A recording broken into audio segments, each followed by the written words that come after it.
Assalamu alaikum warahmatullahi wabarakatuh. Ashamaa harka fuunee jaalatamtootaa fi kabajamtoota uummata Oromoo.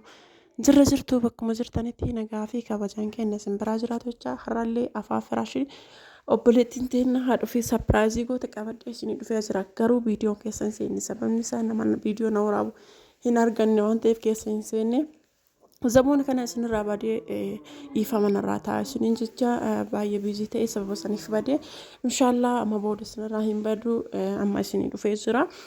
Warroonni goggaatanii himaa baddee jettanii akkasuma viidiyoon kiyya yoom gadhiifame jettanii goggaatanii qalbiin teessan na eegdu hundumaayyuu isin galateeffadhaa. Baay'ee isin jaaladha ana caalaa ammoo rabbi isin na jaalatu isiniin jecha har'allee isinii dhufee jira. Ashama harka fuunee warri kiristaanaallee isiniin jecha meeshaalee kanneen qabadhe isinii dhufee jira.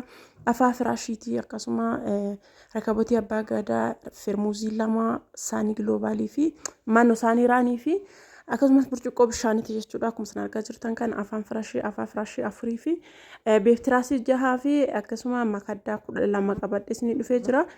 Gatiin isaallee meeqattanii nagaafachuun keessan waan hin oolleef an jalqabarraa hanga xumuraatitti isinitti himaa isin ammoo tartiibaan na hordofaa isiniin jira. Maal kana qofaa miti akkasuma meeshaalee haarawaa meeshaalee ajaa'iba meeshaa Somaalee irraa Somaaleetaa jechuudha hojjechuu eegallee jirra. Kana ammoo warroonni ajajattanii meeshaan keessan isinii bahin illee warroonni meeshaa kana ajajattanii meeshaa Somaalee kana isiniif hin bahin ibsan eeggadha isin jecha warroonni kuwwan ajajachuu barbaadanii akkasuma mircaa dhabdanii filannoo dhabdan ammoo qinoo qabadhee isinii dhufee jira. Asirraa ka barbaadan filattanii akkasuma ammoo onlaayinii barbaadan wanta barbaadan wanta qalbiin keessan isin feete hunda buustanii gara kiyya dhufuu hin dandeessan jechuudha isiniif hojjechiisa jechuudha. Mashallah meeshaaleen kennarraa akkana fakkaataa isin haga xumuraatiin na hordofaa isiniin jecha asumaan isni guddaan isinitti dhaamadhu adaraa isiniin jedhu laayikii naa godhaa isiniin jedha namni ilaaltan yoo hedduu ta'ellee garuu laayikiin godhamaa waan hin jirreef akkasuma viidiyoon kenname hunda bira gahaa hin jiru isiniin jedha. Kanammoo kabajaan isin gaafadha maabiraatiin badee ture asirratti amma deebi'ee jira jechuudha daqiiqaa takkatti badee ka'ee deebi'ee akkana fakkaata jechuudha. Hedduu isin galateeffadha isin kabajaa umuriin dheeradha isiniin jecha viidiyoon kiyyaarraa akkana fakkaata firaashii afurii fi tiraasii 12 fi beetiraasiin 6 carqii kanaan jechuudha. Birrii 26,000 fi birrii 900 jechuudha. Wanti isin galuu didee tokkotu jira. Inni kun wanta haqatu isinitti fakkaata yookaan ammoo waan luqqa'u isinitti fakkaata garuu akkasii miti jechuudha. Carqii baay'ee furdaa ta'ee fi carqii baay'ee bareedaa ta'e jechuudha. Akkana fakkaata itti aansee rakabotii abbaa gadaati. Rakabotiin abbaa gadaa meeshaalee isaa guutuu wajjin birrii 3,500 jechuudha. Maashallaa jedhee jira. Itaansee akkanumatti rakabotiin abbaa gadaalleen jira akkasuma immoo firmuuzii lama firmuuzii akkasuma saanii raanii abbaa firee sadiitti silleen 2,000 jechuudha. Meeshaaleen obboleettii teennaa akkana fakkaata. Asumaan wanta haarawaa isin barsiisuutu tokkotu jira meeshaa Somaalee kana namoonni ajajachuu barbaadanii filannoo yookaan mircaa dhabdanillee kinoo qabadhee isinii dhufee jira jechuudha. Wajjatti moo hin wajjattuu gaaffii isinitti ta'ee jira jechuudha. Inshaallah guyyaa muraasa keessatti viidiyoo isaallee gad isiniif dhiisee jechuudha. Kan hojjetaa jirruun amma akkama jalqabarra isin mul'isaa jiru kanaan isa kanaan hojjetaa jira jechuudha. Na biratti baay'ee hojjetamaa jira jechuudha. Maashaallaadha hedduu bareeda. Qumsaaxiniidha biffeedha direesingii hedduu bareeda jechuudha. Ittaansee akkasuma soofaa kanallee namoonni hojjechifachuu barbaadan soofaa bifuma barbaadanii fi kana fakkeenya isinii godha jechuudha. Maal kana qofaa miti fakkeenya isinii godhe kana isin ammoo kama barbaadaniin akkuma isinitti toleen filannoon nama hundaatu garaagaraa waan ta'eef wanta hin jaaladhu namni biraa hin jaalatu. Isin wanta ofii keessan jaalattan kamiyyuu jechuudha. Iskiriinshot gootanii yoo natti ergitan ammoo akkasumatti wantuma tokko achirraa osoo hin jijjiirini kooppii masanii isin hojjechuu danda'a jechuudha. Maashaallah hedduu bareeda waan ta'eef anillee kan hojjetaa jira isiniin jedhee jira. Inshaallah viidiyoo isaa gad isinii dhiisa. Akkasuma immoo kinullee kan Somaaleeti jechuudha. Garuu as biratti garaagarummaa isaa hin hubattan jedhee yaada. Kan jalqaba isin mul'isee fi kunillee Somaaleema. Meeshaan anama isinii waraabee akkasuma algaa qumsaaxinii yookiin doolaaba jechuudha. Kunniin hunduu Somaaleema. Garuu diizaayiniin isaa osuma tokko ta'uyyuu akkaataan hojii isaa xiqqoo garaagara jechuudha. Isin kama barbaadanuu filadhaa bootama barbaadanii jiru yoo fida yoo fiddanii nutti himtan nu isin hojjanna jechuudha. Haala bareedaa fi haala ajaa'ibaa ta'een akkasuma imideeffi tokkoffaarraa isin hojjanna jechuudha. Kana qofa osoo hin taane inni ittiin hojjetamu ayuuneemii jechuudha. Ayuuneemii hedduu bareedaa ta'ee fi ajaa'ibaatiin isin hojjanna isin jedha ogeessa gaarii ogeessa filatamaa fi hedduu baay'ee bareechisee hojjetuun isiniif hojjetama jechuudha. Meeshaan kun asirraa osoo hin jijjiiramin akkasuma isin xumuramuu danda'a jechuudha. Isinirraa keeggamu gara keenyaa dhufuudhaan ajajachuu qofa jechuudha. Hedduu babbareeda. Maalirraa akka haasaa jiru isin gala jedhee yaada.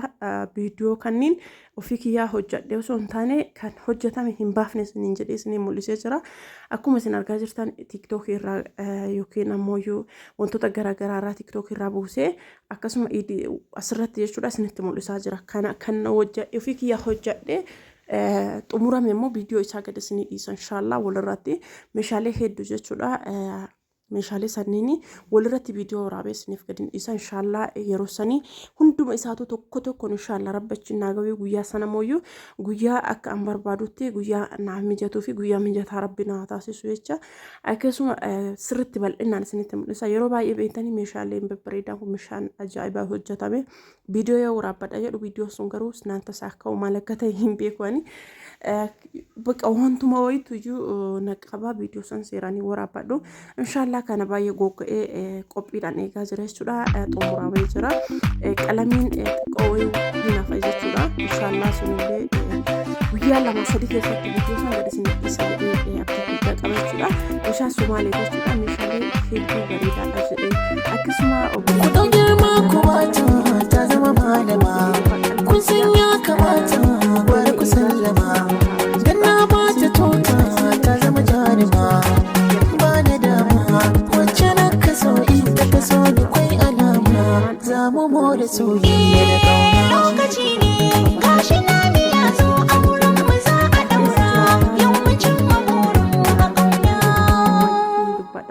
Angka jiraadhu Shaashamanneedha.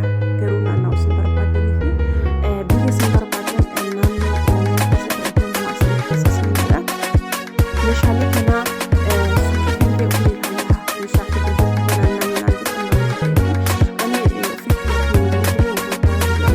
keessa jiru fillee ta'ee diizaayinii namni sun barbaaduu fi akkaataa namni sun itti barbaadu hojjechiisaa fi malee ofii kiyyaa hin hojjedhu isiniin jedha. Meeshaaleen keenya akkana fakkaata. Yoo jaalatan keessa nu dubbisuu hin irraanfatina.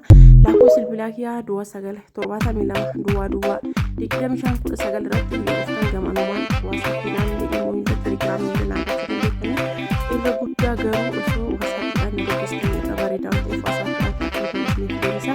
Imoon sagaleellee gadi namaa hin buusu wantoota baay'eetu jira akkas jechuudha. Asumaan ammoo ammallee gama meeshaa obboleettii keenya ta'etti isin deebisa jechuudha. Gara meeshaa Somaalee san qalbii irraa na fuudhee gara sitti deebi'ee gara sitti haasaa jira jechuudha. Meeshaalee obboleettii teenya haadha ofii sapiraayizii goote yookaan haadha ofiitii kennaa qopheessite sufuraa nyaataa qabde. Sufuraa nyaataa kun guddaallee miti bakka jiddu galeettidha jechuudha. Gatiin isaa birrii 1,300 jechuudha. Burcuqqoo bishaaniiti darzanni isaa birrii 1,200 saanii raaniiti jechuudha. Saanii raanii birrii 2,000 jechuudha. Firee sadii isaa rakabootiin tokkoffaadha jechuudha. Rakabootii tokkoffaadha. Akkasuma meeshaaleen isii maashaallaadha. Rabbi isirraa haa jaalatu jecha. Haati isiitillee rabbi umurii irraa haa tursiisu namarraa gammadu rabbi isaan haa taasisu. Yeroo ramadaana kanaaf namoonni maatii keessan sapiraayizii godhuu barbaadan akkasuma ijoollee keessaniif kennaa kennuu uffata irraa barbaadan gara kiyya kottaa isiniin jedha. Nagaatti isin jaaladha. Horaa bulaa.